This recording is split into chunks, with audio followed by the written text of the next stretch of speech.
Public transportation is one of the hardest hit sectors during the community lockdown. Many drivers were left without jobs. One group is helping them by providing livelihood through a project called Medidyip. This project serves as an alternative to ambulances in transporting possible COVID patients to quarantine centers or hospitals. And to tell us more about Medidyip, we now talk to Michelle Barreto of Vitamin B Inc. Good morning, Michelle. Good to talk to you. Please tell us, what exactly is Medidyip? Hi, Ria. Thanks for having us. Medidyip is actually COVID medical transport. So what we did was we actually worked with jeepney operators and jeepney drivers. Everybody knows that they lost their livelihood since March 15, and they're actually very ideal for a pandemic.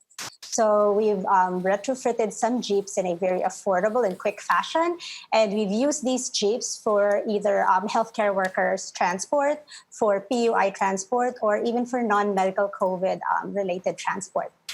All right, so you mentioned that you retrofitted them. What exactly are the features of a Medidyip? What is it like if you go inside one?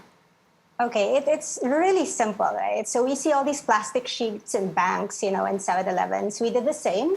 So we put plastic sheets strategically inside the Jeep. So we protect the driver and the passengers as well. Because if a driver is asymptomatic, he could be a super spreader, right? Or, a passenger could infect him. So we put the right protocols in place inside the Jeep. We have hygiene kits as well. And most importantly, we provide training for the drivers, because a lot of them are doing this because they need to, but they're actually also frightened. So we teach them how to, clean the jeepneys, keep them disinfected, how to drive during the day and keeping themselves safe. So it's a whole system really to make sure that public transport is available during this pandemic, but at the same time, it could be safe for people and the driver as well. It's such a wonderful thing that you're doing, but I'm sure your group can't do it alone. How do you work with the LGUs on this? So we've worked with Mandaluyong. So they were the first ones to implement this as early as April.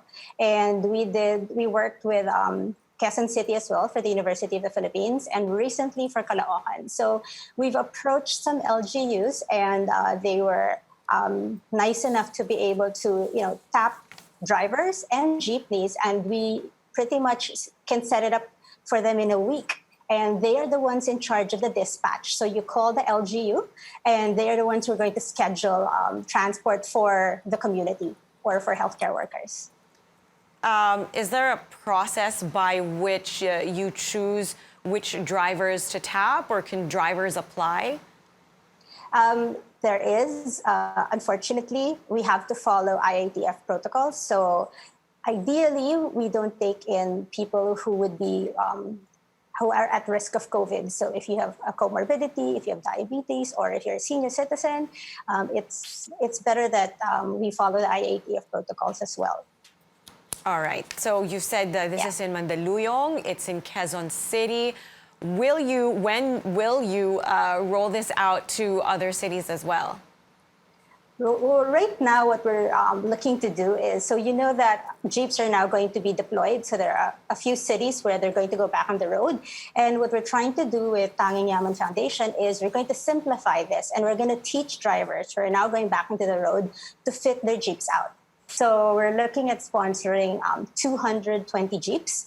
We're going to teach them how to fix the Jeep. We're going to train the drivers as well. And we're now putting everything in a manual. We're going to have videos so that other GP associations can watch, and they can actually do it themselves. It's pretty simple. They can do it themselves in the different areas when they're allowed to go back to work.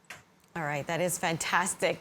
So we wish you the best of luck with that. Thank you so much, Michelle Barreto of Medidyip. Thank you. Thank you, Ria.